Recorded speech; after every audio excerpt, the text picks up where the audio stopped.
In this tutorial, I'll show you how to create an autumn season look in DaVinci Resolve by removing green spill.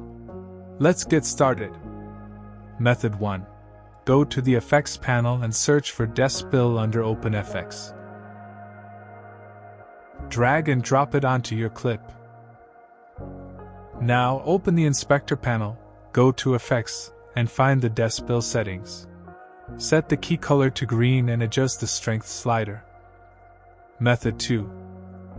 For more control, go to the Color page and open the Curves panel. Select the Hue versus Hue curve. Then use the eyedropper tool to click on the green tones in your image.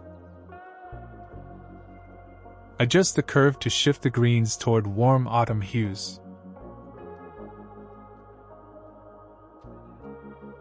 Next, go to the Hue versus Saturation curve, use the eyedropper again, and lower the saturation to soften the greens even more.